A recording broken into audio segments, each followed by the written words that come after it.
ರತ್ನಾಕರಾಂ ಧೌತಪದಾಂ ಹಿಮಾಲಯ ಕಿರೀಟಿನೀಂ ಬ್ರಹ್ಮ ರಾಜಶ್ರೀ ರತ್ನಾಢ್ಯಾಂ ಒಂದೇ ಭಾರತ ಮಾತಾ ಭಾರತಾಂಬೆಯ ಪಾದ ಕಮಲಗಳಿಗೆ ಪಡಮುತ್ತ ನಿರೂಪಕರು ಹೇಳಿದಂತೆ ಮೋಟಿವೇಶನಲ್ ಸ್ಪೀಚ್ ಅಂತ ಹೇಳಿದ್ರು. ಸ್ಪೀಚ್ ಅಂತಿದಂಗೆ ನಮ್ಮೆಲ್ಲ ವಿದ್ಯಾರ್ಥಿಗಳಿಗೆ ಮತ್ತು ಹಳೆ ವಿದ್ಯಾರ್ಥಿಗಳಿಗೆ ಒಂದು ತಲೆನೋವು. ಸ್ಪೀಚ್ ಅಂದ್ರೆ ಉಪನ್ಯಾಸ ಅಂದ್ರೆ ಬೋರ್ ಕೊರೆಯೋದು, ನೀರು ಬಿಡತಕ್ಕ ಅದು ಸಿಗಲ್ಲ. ಆ ತರದ್ದಲ್ಲ. ದಯಮಾಡಿ ಸ್ನೇಹಿತರು, ವಿದ್ಯಾರ್ಥಿಗಳು, ವಿದ್ಯಾರ್ಥಿನಿಯರು, ಈಗಿನ ವಿದ್ಯಾರ್ಥಿನಿಯರು, ಪೋಷಕರು, ಗ್ರಾಮಸ್ಥರು ಎಲ್ಲರಿಗೂ ಹೇಳ್ತಾ ಇರೋದು, ಇದು ಮೋಟಿವೇಶನ್ ಸ್ಪೀಚ್ ಅಲ್ವೇ. ಮೋಟಿವೇಶನ್ ಮಾಡ್ಲಿಕ್ಕೆ ನಾನ್ಯಾರು, ಮೋಟಿವೇಶನ್ ಆಗ್ಲಿಕ್ಕೆ ನೀವ್ಯಾರು ಇನ್ನೊಂದು ಪ್ರಶ್ನೆ ಬರುತ್ತೆ. ಯಾಕೆಂದ್ರೆ ಮೋಟಿವೇಶನ್ ಅನ್ನುವಂತ ಪದವೇ ನಮ್ಮ ಅಂತರಾಳದ್ದು. ಯಾರು ಮೋಟಿವ್ ಮಾಡಕ್ ಸಾಧ್ಯ ಇಲ್ಲ. ನಮಗೆ ನಾವೇ ಮೋಟಿವ್ ಆದರೆ ಮಾತ್ರ ಅದು ಮೋಟಿವೇಶನ್ ಸ್ಪೀಚ್ ಆಗುತ್ತೆ.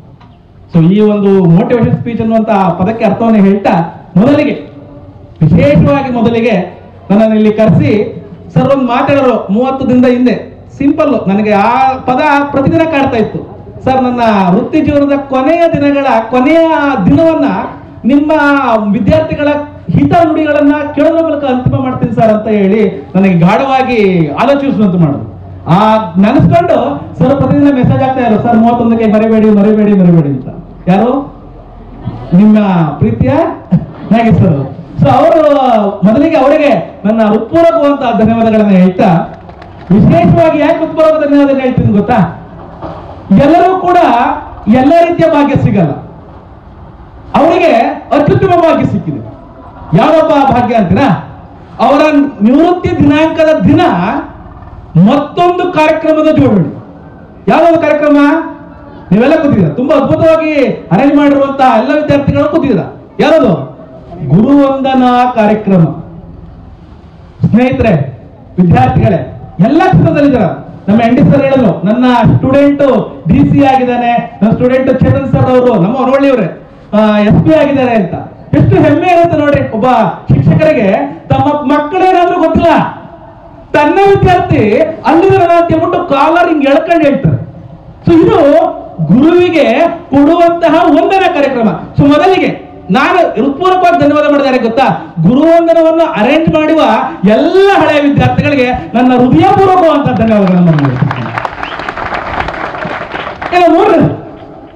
ನಾನು ಫಸ್ಟ್ ಸ್ಟ್ರೆಂತ್ ಕೇಳ್ತೀನಿ ಎಲ್ಲರ ಸ್ಪೀಚ್ ಹೋಗೋಕ್ಕಿಂತ ಮುಂಚೆ. ಯಾಕಂದ್ರೆ ನಾನು ಸುಮಾರು 3000ಕ್ಕೂ ಹೆಚ್ಚು ಸ್ಪೀಚ್ ಅನ್ನ ಮಾಡಿದ್ದೀನಿ. ಯೂಟ್ಯೂಬ್ ಚಾನಲ್ ಇದೆ ನಮ್ದು 2. ಎಲ್ಲ ಕಾಲೇಜ್ಗಳಲ್ಲಿ, ಶಾಲೆಗಳಲ್ಲಿ, PU ಕಾಲೇಜ್ಗಳಲ್ಲಿ ಸ್ಪೀಚ್ ಮಾಡ್ತಾ ಇರ್ತೀನಿ. 31 ಜನ ಮಕ್ಕಳು ಅಂತ ಅಂದ್ರು. ಸರ್, 31 ಜನದ ಮಕ್ಕಳಿಗೆ ನಾನು ಏನ್ ಮಾತಾಡೋದು ಅಂತ ತಲೆ ಕೆರ್ಕೊಂಡೆ. ಆಮೇಲೆ ಗೊತ್ತಾಯ್ತು ಗುರುವಂದನದಲ್ಲಿ ಹಳೆ ವಿದ್ಯಾರ್ಥಿಗಳು ಕೂಡ ಬರ್ತಾರೆ ಅಂತ. ಅವಾಗ ನನಗೆ ಸ್ವಲ್ಪ ಸಾರ್ಥಕ ಆಯ್ತು.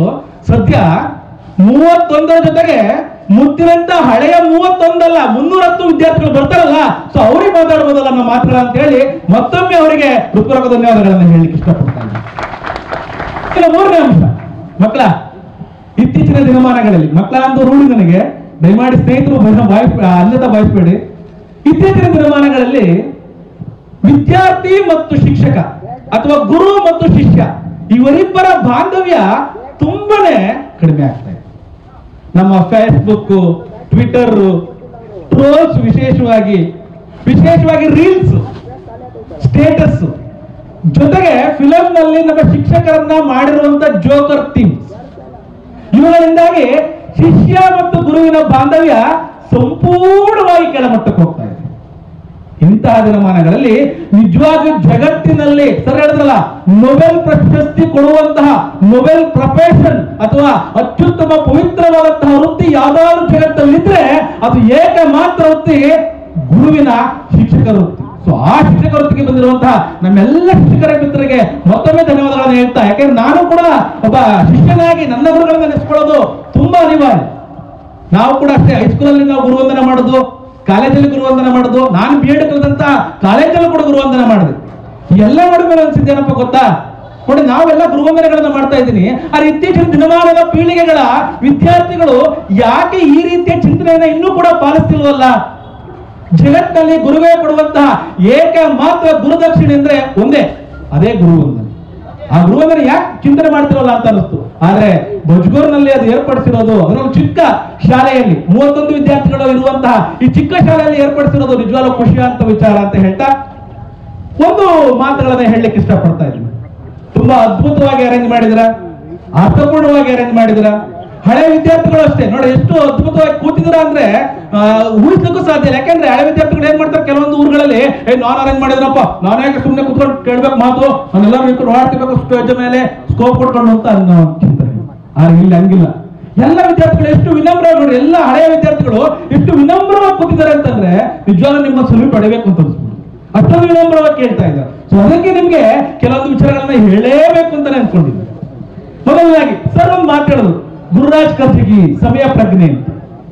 ನಿಜವಾಗ್ಲು ವಿಶೇಷವಾಗಿ ಎಲ್ಲ ಕ್ಷೇತ್ರದಲ್ಲಿರುವಂತ ಎಲ್ಲರಿಗೂ ಹೇಳ್ತಾ ಇರೋದು ಏನಪ್ಪಾ ಅಂತಂದ್ರೆ, ನೀವೇನಾದ್ರೂ ನಿಮ್ಮ ಜೀವನದಲ್ಲಿ ತುಂಬಾ ನಿರಾಶೆಯನ್ನ ಮೂಡಿಸ್ಕೊಂಡಿದ್ರೆ, ತುಂಬಾ ಅಯ್ಯೋ ಬೇಡಪ್ಪ ಜೀವನ ತುಂಬಾ ಕಷ್ಟವಾಗಿದೆ, ಜೀವನ ಯಾಕಪ್ಪ ಬೇಕು ಈ ಜೀವನ ಅಂತ ಅನ್ಕೊಂಡಿದ್ರೆ, ಒಮ್ಮೆ ಒಬ್ಬ ವ್ಯಕ್ತಿಯನ್ನ ಭೇಟಿಯಾಗಿ, ಅವರೇ ಶ್ರೀಯುತ ಗುರುರಾಜ್ ಕರ್ಜಿಗಿ. ಭೇಟಿಯಾಗಲಿಕ್ಕೆ ಸಾಧ್ಯ ಆಗ್ತಿಲ್ವಾ? ಅವರ ಸ್ಪೀಚ್ಗಳು ಯೂಟ್ಯೂಬ್ ನಲ್ಲಿ, ರೇಡಿಯೋಗಳಲ್ಲಿ ಮತ್ತೆ ಇನ್ನಿತರ ಆಡಿಯೋ ಕಾರ್ಯಕ್ರಮದಲ್ಲಿ ಸಿಗ್ತವೆ ನಿಮಗೆ. ಅವು ನಿಮ್ಮನ್ನ ಇನ್ಸ್ಪೈರ್ ಮಾಡಿ ನಿಮ್ಮನ್ನ ಯಾವತ್ತೂ ಕೂಡ ಪಾತಾಳಕ್ಕೆ ಇಳಿಯದಂತೆ ಮಾಡಿಬಿಡುತ್ತೆ. ಯಾಕೆಂದ್ರೆ ಮೊನ್ನೆ ಒಂದು ಘಟನೆ ನೋಡಿದೆ. ಮೊನ್ನೆ ಇನ್ನು 3 ದಿವಸದಿಂದ ಕಲ್ಪನಾ ಕಾಲೇಜಲ್ಲಿ ಸ್ಪೀಚ್ ಮಾಡ್ತಾ ಇರ್ಬೇಕಾದ್ರೆ ಒಂದು ಘಟನೆಯಿಂದ ನೆನೆಸ್ಕೊಂಡು ಕಣ್ಣೀರು ಬಂದ್ಬಿಡ್ತು. ಯಾಕೆ ಗೊತ್ತಾ? ನಿಮ್ಗೆ ಯಾರು ಗೊತ್ತಿದೆ, ಪೇಪರ್ಗಳಲ್ಲಿ ಟಿವಿಗಳೆಲ್ಲ ನೋಡಿದಿರ, ಮೊಬೈಲ್ಗಳಲ್ಲೂ ಕೂಡ. ಆ PA ಕಾಲೇಜಿನ ಒಬ್ಬ ವಿದ್ಯಾರ್ಥಿನಿ ರೈಲ್ವೆ ಸ್ಟೇಷನ್ ನಲ್ಲಿ ಕುತ್ತಿಗೆಯನ್ನ ನೋಡ್ಕೊಂಡು ಫೋಟೋ ನೋಡ್ಬಿಟ್ಟು ಕಣ್ಣೀರು ಬಂದ್ಬಿಡುತ್ತೆ. ನಮ್ಮ ಶಿಕ್ಷಣ ಎತ್ತೆ ಸಾಕ್ಬಿಟ್ಟಿದೆ ಅಂತ. ಯಾಕಂದ್ರೆ ನಾವು ವಿದ್ಯಾರ್ಥಿನಿಯ ಆತ್ಮಹತ್ಯೆನ ತಪ್ಪಿಸ್ಲಿಕ್ಕೆ ನಮ್ಗೆ ಆಗ್ತಾ ಇಲ್ಲ ಅಂದ್ರೆ ನಾವು ಗುರುಗಳಾಗಿದ್ಕೊಂಡು ಏನ್ ಸಾರ್ಥಕ, ಶಿಕ್ಷಣವಂತರಾಗಿದ್ಕೊಂಡು ಏನು ಸಾರ್ಥಕ ಅಂತ ಯೋಚನೆ ಬಂದ್ಬಿಡುತ್ತೆ. ತುಂಬಾನೇ ಬೇಜಾರಾಗುತ್ತೆ. ಸೊ ಅದರಿಂದ ದಯಮಾಡಿ ಗುರು ವಂದನಾ ಕಾರ್ಯಕ್ರಮದಂತಹ ಅರ್ಥಪೂರ್ಣ ಸಾಹಿತ್ಯ ಕಾರ್ಯಕ್ರಮಗಳನ್ನ ಇನ್ನೂ ಹೆಚ್ಚಾಗಿ ಮಾಡಿ, ಹೆಚ್ಚಾಗಿ ಮಾಡಿದಾಗ ಮಾತ್ರನೇ ಅದಕ್ಕೊಂದು ಅರ್ಥ ಸಿಗುತ್ತೆ. ಸುಮ್ಮನೆ ಸಣ್ಣ ಒಂದು ಉದಾಹರಣೆ ಕೊಡ್ತೀನಿ ನಿಮಗೆ. ಸ್ವಾಮಿ ವಿವೇಕಾನಂದರ ಹೆಸರನ್ನ ಕೇಳಿದ್ರ ಅನ್ಕೊಂತೀರ ಎಲ್ಲರೂ, ಕೇಳಿದ್ರಲ್ಲ ಎಲ್ಲರೂ? ಸೊ ಅದೇ ರೀತಿ ಅವರ ಗುರುಗಳ ಹೆಸರನ್ನು ಕೂಡ ಕೇಳಿರ್ತೀರ. ಯಾರು ಒಬ್ರು? ಶ್ರೀಯುತ ರಾಮಕೃಷ್ಣ ಪರಮಹಂಸರು. ಅವರಿಬ್ಬರ ಗುರು ಶಿಷ್ಯ ಸಂಬಂಧ ಹೇಗಿತ್ತು ಒಂದು ಸಣ್ಣ ಘಟನೆಯನ್ನ ಹೇಳಲಿಕ್ಕೆ ಇಷ್ಟಪಡ್ತಿದ್ದೀನಿ. ಒಮ್ಮೆ ಲಂಡನ್ ನಲ್ಲಿ ನಿಮಗೆ ಗೊತ್ತಿದೆ 1893 ಚಿಕಾಗೋದ ಸರ್ವಧರ್ಮ ಸಮ್ಮೇಳನದಲ್ಲಿ ಸಂಜೆ 3:30 ವೇಳೆಗೆ 352 ಪದಗಳ 3.5 ನಿಮಿಷಗಳ ಅದ್ಭುತ ಭಾಷಣದ ಮೂಲಕ ಪ್ರಪಂಚಾದ್ಯಂತ ಭಾರತ ಜಗದ್ಗುರುವಾಗಿ ಮೇಲೆದ್ದಿತ್ತು.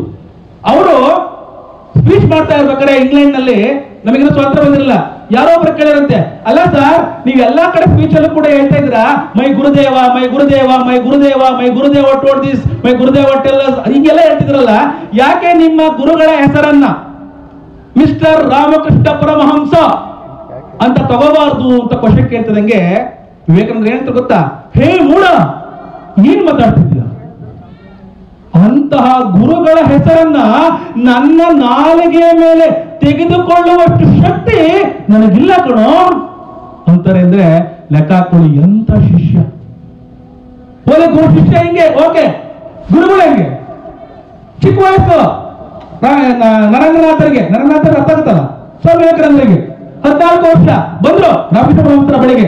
ಬರ್ತಿದಂಗೆ ಬೆಲ್ಲದ ಮಿಠಾಯಿ ಸಕ್ಕರೆ ಮಿಠಾಯಿ ಕೊಟ್ಬಿಟ್ಟು ಅಪ್ಕೊಂಡು, ಮಗು ಪ್ರತಿದಿನ ಬರ್ತಾ ಇರಪ್ಪ ಇಲ್ಲಿಗೆ, ಪ್ರೀತಿಯಿಂದ ಮಾತಾಡಿಸ್ತಾರೆ. ಹಿಂಗೆ ಬರ್ತಾ ಒಂದಿನ ಶುಕ್ರವಾರ ಬಂದ್ಬಿಡ್ತಾನೆ, ರಾತ್ರಿ ಆಗ್ಬಿಡುತ್ತೆ. ಮಗು ರಾತ್ರಿ ಆಗ್ಬಿಟ್ಟಿದೆ ಕಣ, ಮನೆಗೆ ಹೋಗ್ಬಿಡ ಕಣ, ಇವತ್ತು ಇಲ್ಲಿ ಆಟ ಆಗ್ಬಿಡು. ಹೊರಗಡೆ ಅಮ್ಮ ಬೈತಾರೆ, ಇರ್ಲಿ ನಾನು ಅಮ್ಮಂಗೆ ಹೇಳ್ತೀನಿ, ನೀನು ಆಟ ಆಗಿದ್ದೀರ. ಏನಾಯ್ತು ಘಟನೆ?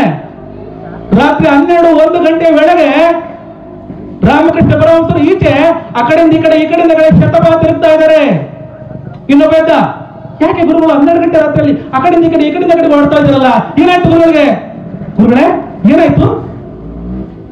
ಹೇಳ್ತಾರೆ, ಇವನು ಇಲ್ಲ ಕಣೋ ನರೇನ್, ಇವತ್ತು ಬರ್ಬೇಕಾದ್ರೆ ಹೊಸ ಚಪ್ಪಲಿ ಹಾಕೊಂಡು ಬಂದ ಕಣೋ, 2 ಇಲ್ಲೇ ಬಿಟ್ಟಿದ್ದ.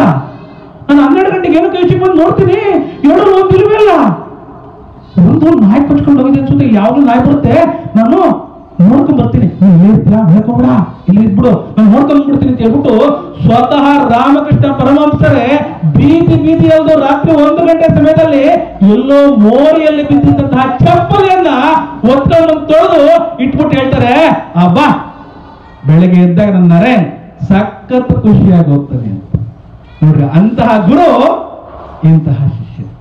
ಅದಕ್ಕೆ ಸ್ವಾಮಿ ವಿವೇಕಾನಂದರಿಂದ ರಾಮಕೃಷ್ಣ ಪರಮಹಂಸರು ದೊಡ್ಡವರಾದರು, ರಾಮಕೃಷ್ಣ ಪರಮಹಂಸರಿಂದ ಸ್ವಾಮಿ ವಿವೇಕಾನಂದರು ದೊಡ್ಡವರಾದರು. ನಾನು ಎಷ್ಟೋ ಕಡೆ ಮಾತಾಡಿದ್ದೀನಿ, ಶಿಕ್ಷಕರ ಸಮ್ಮೇಳನಗಳಲ್ಲಿ ಮಾತಾಡಿದ್ದೀನಿ, ಶಿಕ್ಷಕರ ವೃತ್ತಿ ತರಬೇತಿಗಳಲ್ಲಿ ಮಾತಾಡಿದ್ದೀನಿ. ಸರ್ವಪಲ್ಲಿ ರಾಧಾಕೃಷ್ಣ ಹೆಸರು ಹೇಳ್ತೀನಿ. ಸರ್ವಪಲ್ಲಿ ರಾಧಾಕೃಷ್ಣನವ್ರನ್ನ ಗುರುಗಳು ಎಷ್ಟು ಅದ್ಭುತವಾಗಿ ಶಿಷ್ಯಂತರು ನೋಡ್ಕೊಂಡ್ರು ಗೊತ್ತಿದೆ ನಿಮ್ಗೆಲ್ಲರಿಗೂ. ಮೈಸೂರು ವಿಶ್ವವಿದ್ಯಾಲಯದಿಂದ ವಾಪಸ್ಸು ಟ್ರಾನ್ಸ್ಫರ್ ಆಗಿ ಚೆನ್ನೈಗೆ ಹೋಗ್ಬೇಕಾದ್ರೆ ರಾಧಾಕೃಷ್ಣರವರನ್ನ ರಥದಲ್ಲಿ ಕುಳ್ಳಿರಿಸಿ ಏನ್ ಮಾಡ್ತಾರೆ ಗೊತ್ತಾ? ಕುದುರೆಗಳಿಲ್ಲದಂತೆ ವಿದ್ಯಾರ್ಥಿಗಳೇ ಹೇಳ್ಕೊಂಡು ಹೋಗ್ಬಿಡ್ತಾರೆ. ಇದನ್ನ ಕಥೆಯಿಂದ ಹೇಳಿದಾಗ ಶಿಕ್ಷಕ ಸಮ್ಮೇಳನದಲ್ಲಿ ಹೇಳ್ತಾರೆ, ಸಾರ್ ಆ ತರದ ವಿದ್ಯಾರ್ಥಿಗಳು ಈಗೆಲ್ಲಿ ಸರ್? ಶಿಕ್ಷಕರು ಹೇಳೋದು ಡೈಲಾಗ್. ಅದೇ ಕಥೆಯನ್ನ ವಿದ್ಯಾರ್ಥಿಗಳಿರುವಂತ ಹಲವಾರು ಜನ ಇರುವಂತ ಒಂದು ಸಮ್ಮೇಳನದಲ್ಲಿ ಹೇಳಿದ್ರೆ ಏನಂತಾರೆ, ಆ ತರ ಶಿಕ್ಷಕರು ಈಗೆಲ್ಲಿ ಸರ್? ಸೇಮ್ ಘಟನೆ ಶಿಕ್ಷಕರಿಗೆ ಹೋದಾಗ ಆ ತರ ವಿದ್ಯಾರ್ಥಿಗಳು ಈಗೆಲ್ಲಿ ಅಂತ, ಸೇಮ್ ಘಟನೆ ವಿದ್ಯಾರ್ಥಿಗಳಿಗೆ ಹೋದಾಗ ಆ ತರ ಗುರುಗಳು ಈಗೆಲ್ಲಿ ಅಂತ. ಮತ್ತೆ ಎಲ್ಲಿದೆ ಸಮಸ್ಯೆ? ಆ ಸಮಸ್ಯೆಯನ್ನು ಹೇಳಲಿಕ್ಕೆ ನಾವು ಬಂದಿದ್ವಿ.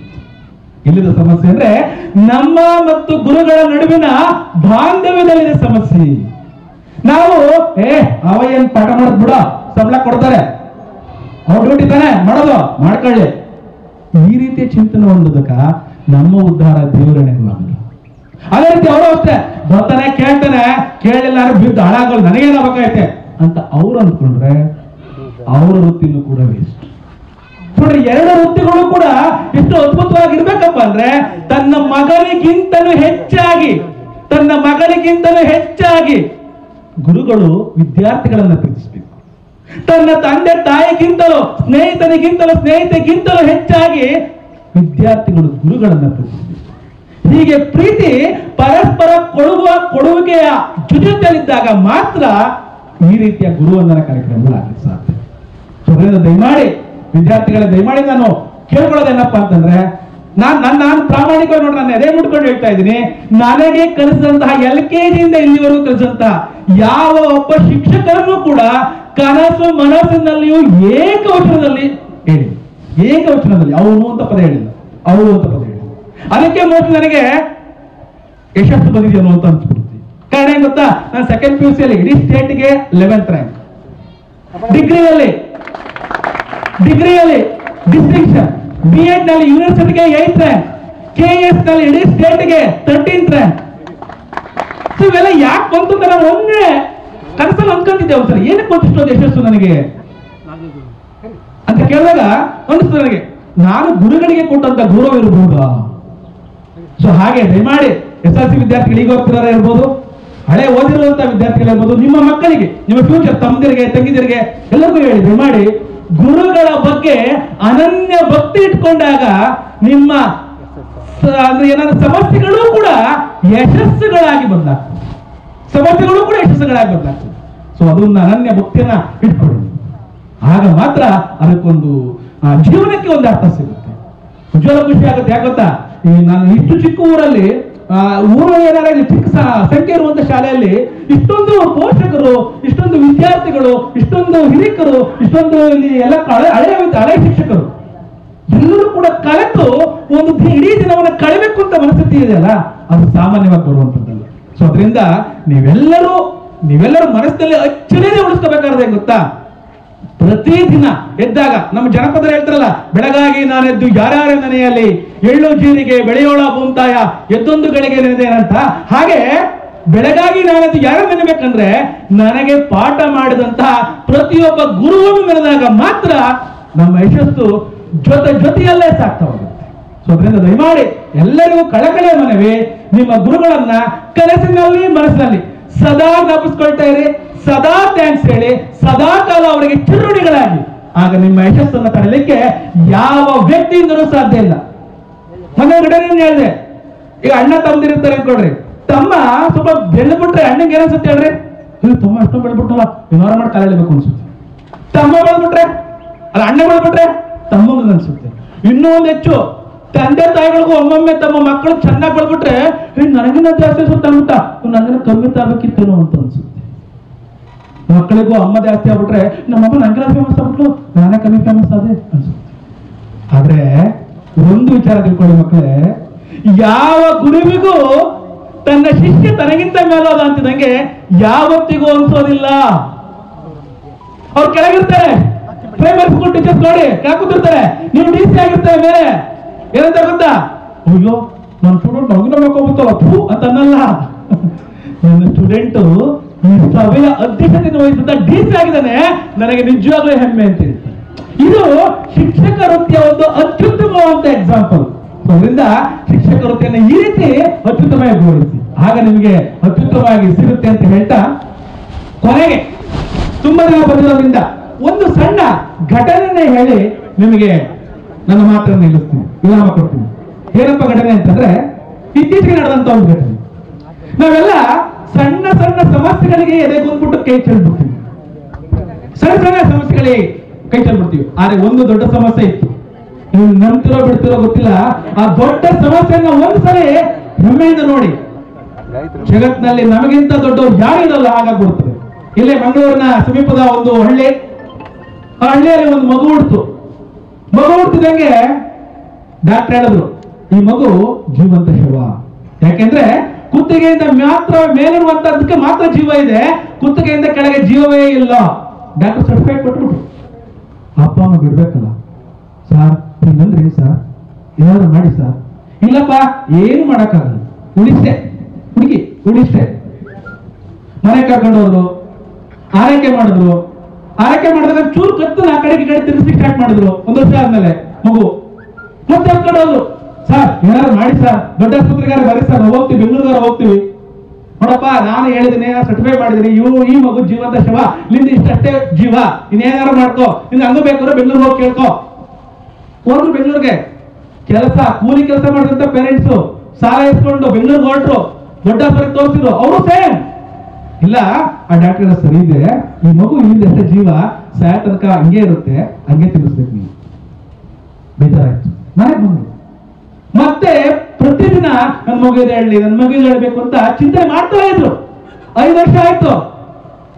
ಕುತ್ತಿಗೆಯಿಂದ ಕೆಳಗೆ ಒಂದು ಚೂರು ಬಾಡಿ ಅಲ್ಲಾಡ್ಸ ಲೆವೆಲ್ಗೆ ಬಂದು ಅವಳಿಗೆ ಚೂರಿಗೆ ಶೇಕ್. ಅಪ್ಪನ್ ಸಖತ್ ಖುಷಿ ಆಯ್ತು, ನನ್ನ ಮಗು ದೇಹ ಅಲ್ಲಾಡಿಸಿದಾಳೆ, ಮತ್ತೆ ಕರ್ಕೊಂಡು ಹೋದ್ರು ಬೆಂಗಳೂರಿಗೆ.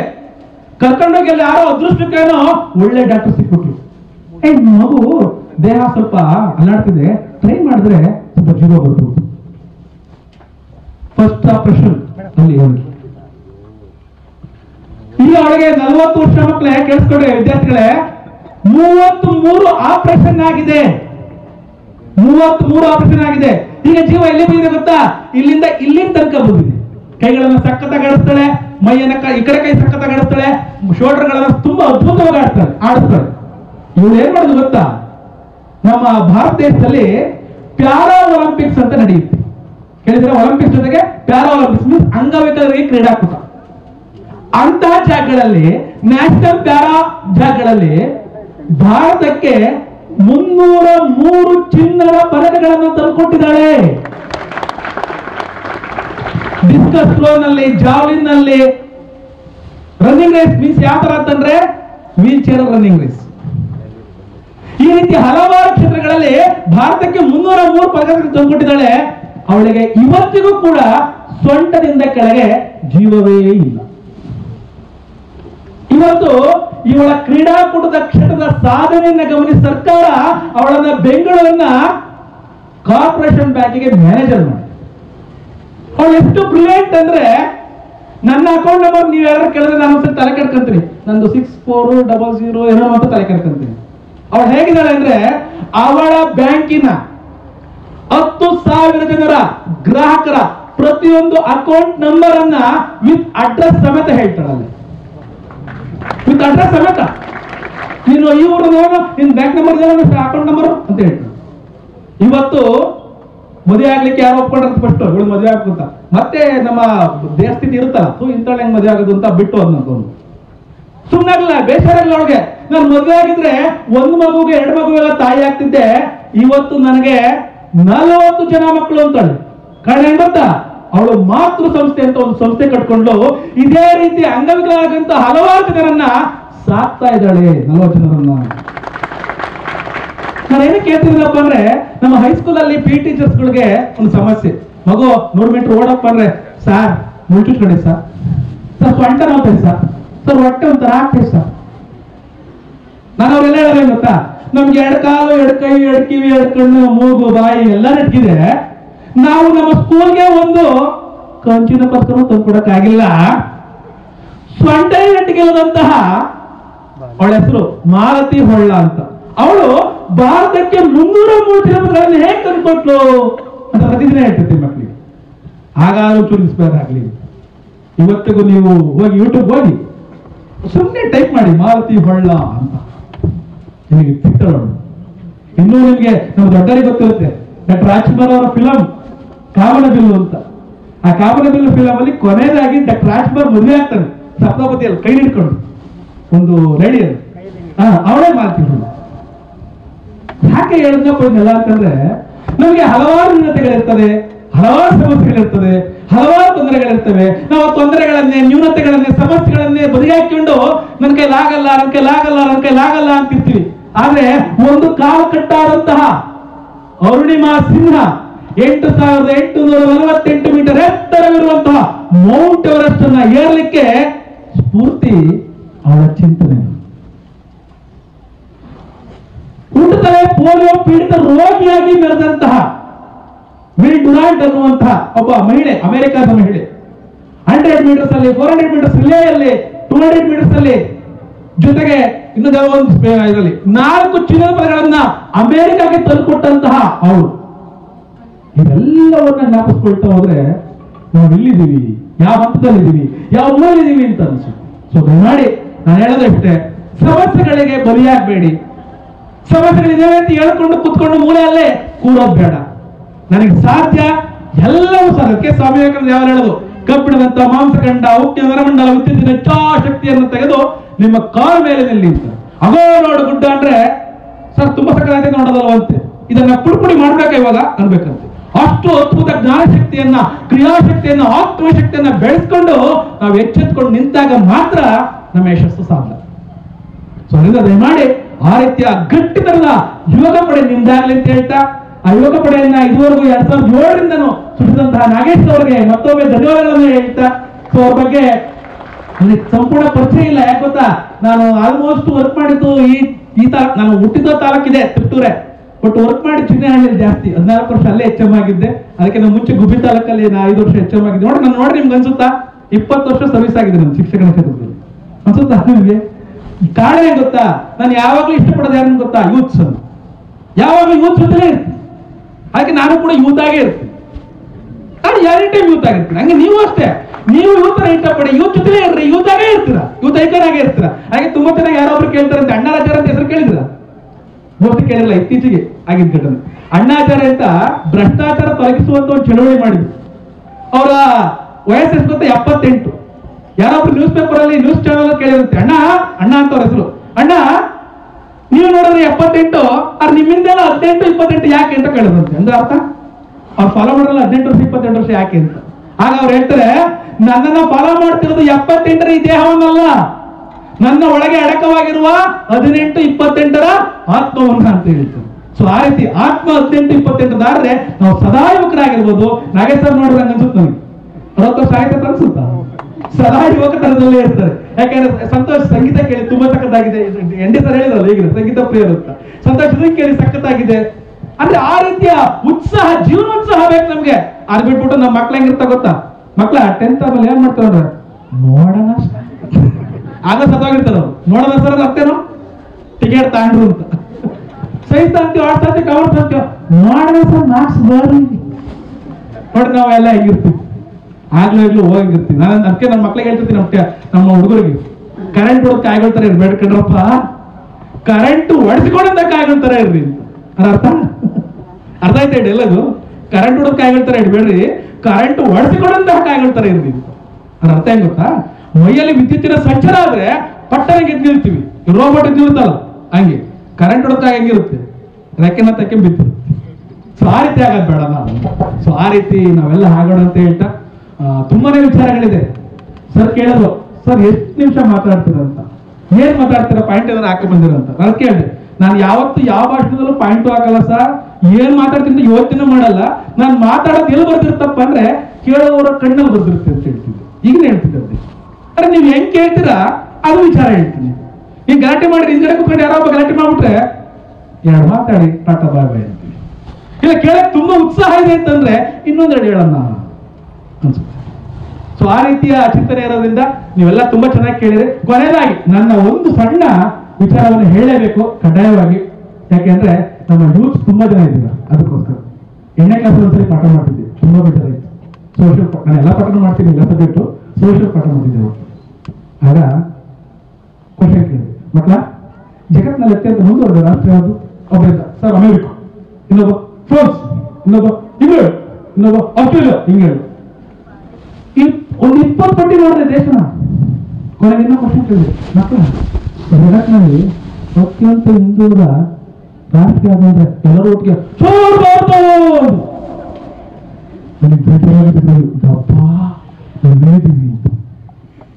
ಎಕ್ಸಾಂಪಲ್, ಜಗತ್ತಿನಲ್ಲಿ ಅತ್ಯಂತ ಹೆಚ್ಚು ಇಂಜಿನ್ಗಳನ್ನು ಉತ್ಪಾದಿಸುವಂತಹ ಏಕೈಕ ರಾಷ್ಟ್ರ ಯಾವುದು?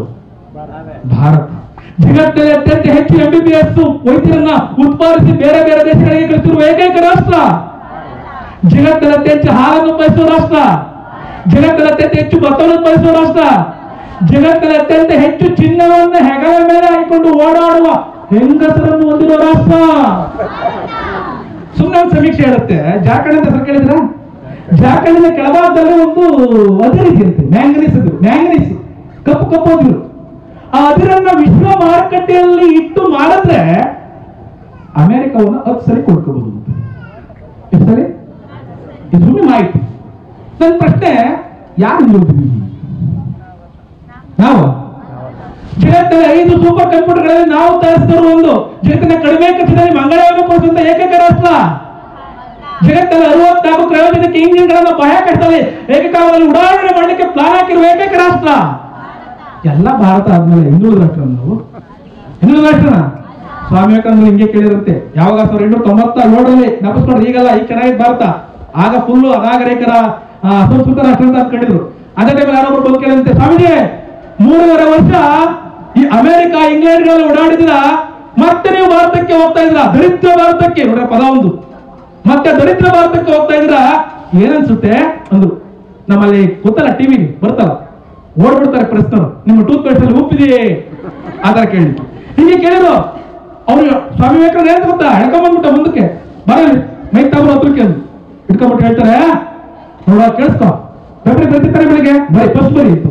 ಏನಂದ್ರೆ ಗೊತ್ತಾ, ನಾನು ಮುಂಚಿನಿಂದಲೂ ಕೂಡ ಭಾರತವನ್ನು ಪವಿತ್ರ ಭೂಮಿ ಅಂತ ಅನ್ಕೊಂಡಿದ್ದೆ, ಆದ್ರೆ 3.5 ವರ್ಷಗಳ ಕಾಲ ನಿಮ್ಮ ಭೋಗ ಭೂಮಿಯಲ್ಲಿ ತಿರುಗಾಡಿದ ನಂತರ ನನಗೆ ಈಗ ಅರ್ಥ ಆಗಿದ್ದೆ. ಏನು ಗೊತ್ತಾ?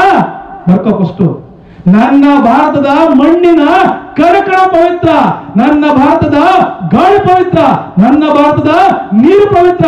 ಪ್ರಪಂಚದಲ್ಲಿ ಪವಿತ್ರವಾದ ತೀರ್ಥಕ್ಷೇತ್ರ ಯಾವ್ದಾದ್ರು ಇದ್ರೆ ಅದು ಭಾರತವೇ ಬರೆಯುತ್ತ. ಇದು ಇನ್ನೊಂದು ಕಡೆ ಹೇಳ್ತೀನಿ, ಒಂದು ಕಡೆ ಹೇಳಿ ನಾನು ಮಾತು ನಿಲ್ಲಿಸ್ತೀನಿ. ಭಾಷಣ ಮಾಡ್ಬೇಕಾದ್ರೆ ಕಾಲೇಜ್ ತುಂಬಾ ಜನ ಇರ್ತಾರೆ, ಗೊತ್ತಿದೆ ನಿಮ್ಗೆ ಎಲ್ಲರಿಗೂ. ಕೊನೆಯಲ್ಲಿ ಒಬ್ಬ ಎದ್ದ, ಸರ್ ಸ್ವಾಮೀಜಿ ನಾನು ಅವರಿಂದ ಭಾರತದ ಕೊಚ್ಕೊಳ್ತಿದ್ರ, ಒಂದು ಡೌಟ್ ಇದೆ ಸ್ವಾಮೀಜಿ ಅಂದ್ರು. ಎದ್ಬಿಟ್ಟು ಕೇಳ್ತಾನೆ, Swamiji I have a doubt, what is this ಅಂದ್ರು. Swamiji simple, what is a difference between Indian monk and monkey ಅಂತ ಕೇಳ್ತಾನೆ. ಅರ್ಥ ಆಗುತ್ತೆ ಅನ್ಸ್ಕೊಳ್ತೀನಿ.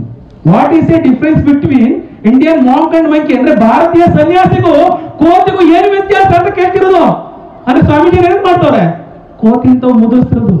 ನಾವು ನೀವಾಗಿದ್ರೆ ಅಯ್ಯಪ್ಪ ಇದು ಹಿಂಗಂತ ಮತ್ತೆ ಎದ್ದೋಗ್ತಿದ್ವು.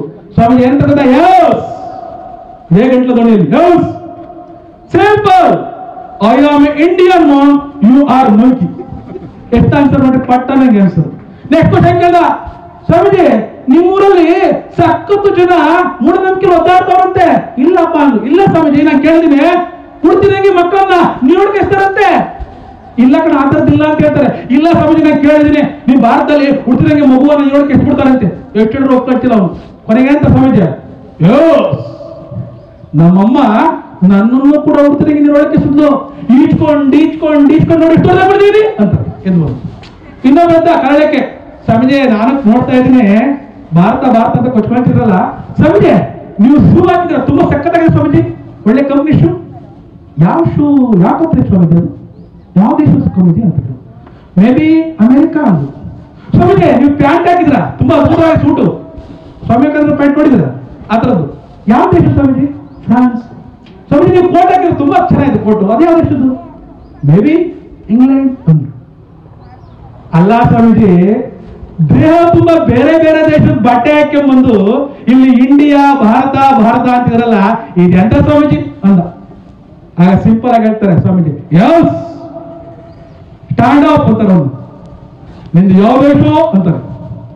ಅಂದು ಅವನಿಗೆ ಅಮೇರಿಕ ಅಂದ. ನಿನ್ನ ದೇಶದ ವಸ್ತುವನ್ನ ನನ್ನ ಕಾಲ ಹಾಕೊಂಡು ಹಿಡ್ಕೊಂಡಿದ್ದೀನಿ ನೋಡು. ಇನ್ನೊಬ್ಬ ಆಯ್ತ ಫ್ರಾನ್ಸ್ ಅಂದು, ನಿನ್ನ ದೇಶದ ವಸ್ತುವನ್ನ ನನ್ನ ಸ್ವಂಟದಿಂದ ಕೆಳಗೆ ಹಾಕೊಂಡಿದ್ದೀನಿ ನೋಡು ಒಂದು. You know my Indian cloth, ನನ್ನ ಭಾರತ ದೇಶದ ಬಟ್ಟೆ ಬೇಕಾ? ಸಿಹಿಯಾರ್ ಅಂದ್ರು. ಏನಂದ್ರೆ ಪೇಟ. ನನ್ನ ದೇಶದ ಬಟ್ಟೆ ತಲೆಯಿಂದ ಮೇಲುತ್ತದೆ ಹೊರತು ತಲೆಯಿಂದ ಕೆಳಗಿಳಿಯುವುದೇ ಇಲ್ಲ. ಸೊ ಇದು ಭಾರತದ ಬಗ್ಗೆ ಒಬ್ಬ ವ್ಯಕ್ತಿಗಿರುವಂತಹ ಅನನ್ಯ ದೇಶಭಕ್ತಿ. ಸೊ ಈ ರೀತಿಯ ದೇಶಭಕ್ತಿನ ನೀವೆಲ್ಲ ತಾಡ್ರಿ ಅಂತ ಹೇಳ್ತಾ, ಸದ್ಯಕ್ಕೆ ಈ ಟೈಮ್ ತಾಡಿದ್ರ ಅಂತ ಹೇಳ್ತಾ ಒಂಥರ ಜೋರಾದ ಜೈಕಾರ ಹಾಕ್ಬೋದಾ? ಭಲೋ ಭಾರತ್ ಮಾತಾಕ್ಕೆ ಜೈಕಾರ ಹೆಂಗಿರ್ಬೇಕು ಅಂದ್ರೆ, ನೂಡಲ್ಸ್ ಗೋಬಿ ಮಸಾಲೆ ತಿನ್ನುವಂತ ಕುರಿಗಳ ರೀತಿಯಲ್ಲಿ ಇರಬಾರ್ದು. ರೊಟ್ಟಿ ಮುದ್ದೆ ಚಪಾತಿ ತಿನ್ನುವಂತಹ ಸಿಂಹಗಳ ಸಿಂಹಿಣಿಯರ ಗಂಡುಗಳ ರೀತಿಯಲ್ಲಿ ಇರ್ಬೇಕಂತೆ. ಇನ್ನೊಂದ್ಸಲಿ ಹೋಗ್ಬೋದಾ? ಭಲೋ ಭಾರತ್ ಮಾತಾಕ್ಕೆ. ಈ ಕಡೆಯಿಂದ ಸೌಂಡೇ ಬರ್ತಿದ್ದು. ಭಲೋ ಭಾರತ್ ಮಾತಾಕ್ಕೆ. ಓಕೆ, ಎಲ್ಲರೂ ಕೂಡ ದೇಶಭಕ್ತಿಯನ್ನ ಮೈಗೂಡಿಸ್ಕೊಳ್ಳಿ ಅಂತ ಹೇಳ್ತಾ ಇಲ್ಲಿ ಪ್ರೀತಿಯಿಂದ ಆಹ್ವಾನಿಸಿ ಕರೆದು ಮಾತಾಡ್ಲಿಕ್ಕೆ ಅವಕಾಶ ನೀಡುತ್ತಂತಹ ಎಲ್ಲರಿಗೂ ಧನ್ಯವಾದ ಹೇಳ್ತಾ, ವಿಶೇಷವಾಗಿ ನಿಮಗೆ ಜೋರಾದ ಚಪ್ಪಾಳೆ ಹೊಡಲೇಬೇಕು. ಯಾಕೆಂದ್ರೆ ಇಷ್ಟೊಂದು ಸೈಲೆಂಟ್ ಆಗಿ ಆಡ್ತಿರ್ತಾರೆ ಕನಸಲು ಅಂದ್ಕೊಂಡಿದ್ರು, ಇಷ್ಟೊಂದು ಸೈಲೆಂಟ್ ಆಗಿ ನೀವೆಲ್ಲ ಆಡ್ತಿದ್ರ. ನನ್ನ ಹೃದಯಪೂರ್ವಕ ಧನ್ಯವಾದಗಳು ನಿಮಗೆ. ಅದು ಮಾತು ಮುಗಿಸ್ತಾ ಇದ್ದೀನಿ. ಜೈ ಹಿಂದ್, ಜೈ ಕರ್ನಾಟಕ.